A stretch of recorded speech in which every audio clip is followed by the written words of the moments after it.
Episode 10 की starting होती है और हम कुरुत और यूलिसा को देखते हैं जो कि एक गुफा के अंदर आए होते हैं, क्योंकि उस दिन जो उस दानव के साथ यूलिसा ने लड़ाई करी थी जिस कारण यूलिसा की तलवार टूट गई थी और कुरुत यूलिसा के लिए वैसी तलवार बनाने के लिए यहाँ गुफा में पत्थरों को ढूंढने के लिए आया था। जिसके बाद कुरुत को वो पत्थर मिल जाते और एक बूढ़े आदमी की सहायता लेकर कुरुत उन मिथ्रिल पत्थर को पहले तो पिघला देता है और फिर उन पत्थरों को पिघलाकर यूलिसा के लिए एक काफी शानदार तलवार बना देता है। यूलिसा उस तलवार को चलाते और उसके एक तलवार के वार से एक बड़े से पत्थर में दरार बन जाती है और जो बूढ़ा आदमी होता है कुरुत जैसे लड़की की काबिलियत देखकर एकदम हैरान हो जाता है और वो सोचता है कि मुझे और ज्यादा मेहनत करनी पड़ेगी औजारों को बनाने के लिए। जिसके बाद वो वहाँ से चला जाता बिना कुछ बोले। तभी यूलिसा कुरुत को कहते कि मुझे ये तुम्हारी बनाई गई तलवार काफी ज्यादा पसंद आई। कुरुत कहता है कि मुझे ये सुनकर काफी अच्छा लगा कि तुम्हें ये तलवार पसंद आई और तभी ये सुनकर यूलिसा शर्मा जाती है। अब नेक्स्ट सीन में हम देखते कि यूलिसा और कुरुत दोनों अकेले ही शहर का भ्रमण करने के लिए निकल जाते हैं। यूलिसा अपने मन में सोचते कि आज मुझे फाइनली कुरुत के साथ अकेले शहर घूमने का मौका मिला है, तो आज का दिन मैं यादगार बना दूंगी और कुरुत को अपनी दिल की बात कह दूंगी। तभी हम देखते कि कुछ गुंडे या फिर चोर उचक के एक आदमी को काफी ज्यादा परेशान कर रहे थे। यूलिसा अपने मन में कहते कि आज मुझे कुरुत के साथ समय बिताना है, तो मुझे इन चक्करों में नहीं पड़ना चाहिए। लेकिन जब यूलिसा कुरुत की तरफ देखते कुरुत तो उसके बगल में खड़ा ही नहीं होता, क्योंकि कुरुत आगे उस दुकानदार की मदद करने के लिए चला गया था। कुरुत उन लोगों के पास जाकर पूछता कि आखिर यहाँ पे चल क्या रहा है, जिस पर एक टकला आदमी बोलता है कि ये जो आदमी जो खाने के लिए चीज बेचता है ये एकदम बेकार है, इसमें बिल्कुल भी टेस्ट नहीं है।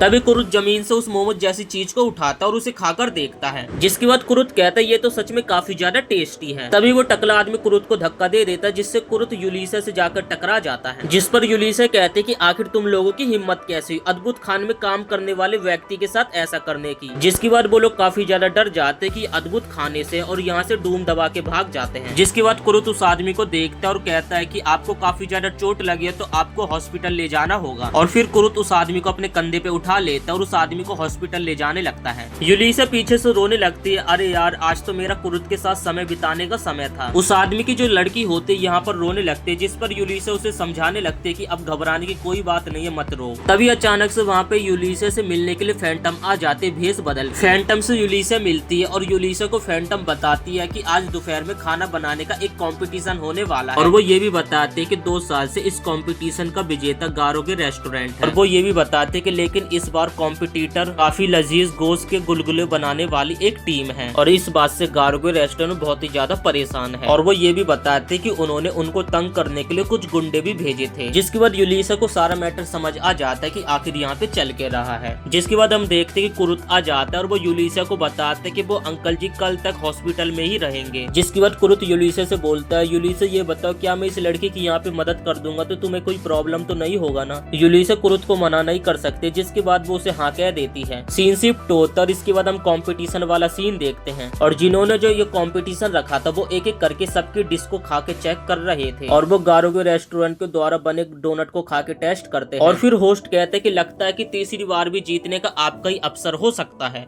तभी हम देखते कि बहुत सारे लोग गोश्त से बने गुलगुलों के बारे में काफी ज्यादा बातें कर रहे थे, जिससे जो गारो के रेस्टोरेंट का जो मालिक होता है ये सुन के काफी ज्यादा घबरा जाता है। इसके बाद हमें दिखाया जाता है जो गारो के रेस्टोरेंट है उस दर पे काफी ज्यादा भीड़ लगी हुई थी। तो यहाँ पर कुरुत अपनी बेटी के साथ गुलगुले बेच रहा था। तभी जज के पास उस आदमी की जो लड़की होती है वो अपने गुलगुलों को लेकर आ जाती है। वो जज से रिक्वेस्ट करते कि माना कि हमारे गुलगुले देखने में अच्छे नहीं है, लेकिन इन्हें एक बार खाकर तो जरूर देखिए। जिसके बाद जज गुलगुलों को खाकर देखते हैं और उन्हें इसका टेस्ट काफी ज्यादा पसंद आता है। वो लड़की बताते कि इन गुलगुलों के अंदर जो आपको काली रंग की चीज दिख रही है ये उबाल कर छाने गए राजदाने हैं और ये एक पूर्वी पकवान है जिसे अंकु कहते हैं। यहाँ पर जज को कुरुत के हाथ के द्वारा बने हुए पकवान काफी ज्यादा पसंद आते हैं और देखकर लग रहा था कि इस बार उस आदमी का रेस्टोरेंट बनेगा इस गेम का विनर। गारो के रेस्टोरेंट का जो बंदा होता है वो भी इन गुलगुलों को खाकर देखता और जैसे वो इन गुलगुलों को खाता है तो उसे जन्नत नसीब हो जाता और वो एक परी की तरह उड़ने लगता है। पुलिस बताते कि इसे हमारे स्थायी मालिक ने मन लगा के बनाया है। वो कहते हैं कि अगर आटा पाक चूरन वाला पानी मिलाकर पकाया जाए जिसके बाद वो आटा बहुत ही ज्यादा नरम बन जाता है। गार्गो रेस्टोरेंट का आदमी ये सुनकर एकदम हैरान हो जाता है, पाक चूरन वाला पानी आखिर ये मिलता कहाँ पे है। यूलिसा बताती कि इसे पकाने के लिए जमीन के अंदर के गर्म ताल के पानी का इस्तेमाल किया जाता है। गार्गो रेस्टोरेंट का बंदा बोलता है आखिर ये तुमने कैसे किया और ये गड्ढा तुमने आखिर कब खोदा। यूलिसा कहते हमने आज ही खोदा था। यूलिसा कहती है हाँ ये मुमकिन तो नहीं लेकिन अद्भुत खाने का अगर कोई कोई मुलाजिम हो तो वो तो ये कर ही सकता है। जिसके बाद वो आदमी कहता है कि मतलब कि ताइकून के महानरेश के बिना इजाजत के तुमने गर्म ताल का पानी खोद दिया। जिसके बाद वो कहता है कि एक अद्भुत खाने को भी इसकी सजा जरूर मिलेगी। यूलिसा कहते इसकी तो हमने पहले इजाजत ले चुकी है राजकुमारी लीजे उत्ते देवी की सहायता से। और ये देखो ये उसका आइडेंटिफिकेशन प्रूफ। गार्गो रेस्टोरेंट का आदमी जज को साइड में ले जाता है और कहता है कि मैं तुम्हें दुगने पैसे दूंगा, बस इन लोगों को इस कंपटीशन को जीतने मत देना, कंपटीशन मैं जीतूंगा। जज उसे साफ साफ मना कर देता है कि मैं तुम्हारे डबल पैसों के लिए इतने अच्छे खाने को इस गेम से हरा नहीं सकता। सिंसिप टोतरम उन्हीं 3 गुंडों को देखते जिन्हें हमने पहले भी देखा था, जो कि उस आदमी और उस बच्चे के रेस्टोरेंट को तोड़फोड़ कर रहे थे। दरअसल ये कोई गुंडे नहीं होते बल्कि लीजेल होती, जो कि भेष बदल के आई। और आज लीजेल ने और यूलिसा ने उस आदमी को रंगे हाथों पकड़ लिया था, क्योंकि ये आदमी लोगों के खाने में बहुत ही ज्यादा छेड़छाड़ करता है। यूलिसा उसे कहती है कि तुम खाने में लत लगाने वाले पदार्थ मिलाते, जिससे ग्राहक तुम्हारे रेस्टोरेंट में खिंचे चले आते हैं, और ये एकदम गैर कानूनी है, जिसकी तुम्हें माफी नहीं मिलेगी। और उसके बाद उस रेस्टोरेंट के आदमी को बंदी बना लिया जाता है। सिंसिप टोतरम देखते कि यूलिसा को लीजेल चिढ़ाने लगती है कि आज तुम कुरुत साहब के साथ समय नहीं बिता पाई ना अच्छे तरीके से। सिंसिप टोतरम देखते कि लीजेल यहाँ पे ताइकून के महानरेश से यहाँ पे मिलने के लिए आई थी, कुछ इजाजत लेने के लिए। और वो ताइकून के महानरेश को कहकर जाते कि अगली बार मैं जब आऊंगी तो मैं आपको अपने अद्भुत माइट से जरूर मिलाऊंगी। जिसके बाद हम कुरुत और यूलिसा और लीजन और बाकी सभी को देखते हैं, जो कि हिरिदगारिदो को बचाने के लिए एक काफी तगड़ा प्लान बना रहे। यूलिसा बताते कि हमारा मिशन किचन के आगे है इस जगह पे। जिस पर कुरुत पूछता कि हिरिदगारिदो को यहाँ पे बंद करके रखा हुआ है। यूलिसा कहते कि हाँ शायद, ताकि उसके पास खाना पहुँचाने के लिए किसी की नजर न पड़े। जो डुप्लीकेट अद्भुत माहिर होता है वो कुरुत को कहता है कि तुम बिल्कुल भी टेंशन मत लो, ये सारी चीजें मेरे ऊपर छोड़ दो। जिसके बाद कुरुत यहाँ से चला जाता है। नेक्स्ट सीन में हम देखते हैं कि यूलिसा और लीजेल बग्गी में बैठकर कहीं पर जा रहे होते हैं। तभी उन्हें एक पर्ची मिलती है जिसमें लिखा होता है कि कुरुत को ताइकून के महानरेश का रसोइया बना दिया गया है। और उसमें ये भी लिखा होता है कि आकुरी और वो लोग इस समय महल के अंदर घुस चुके हैं। और ये सुनकर यूलिसा और लीजे एकदम हैरान हो जाती है। जिसके बाद वो दोनों अगले पल हंसने लगते हैं कि कुरुत के लिए तो ये एकदम मामूली बात है। और इसी के साथ ये एपिसोड यहीं पे समाप्त हो जाता है। और अगर आपको वीडियो पसंद आए तो वीडियो को एक लाइक करके चैनल को भी सब्सक्राइब जरूर से कर देना नेक्स्ट एपिसोड देखने के लिए।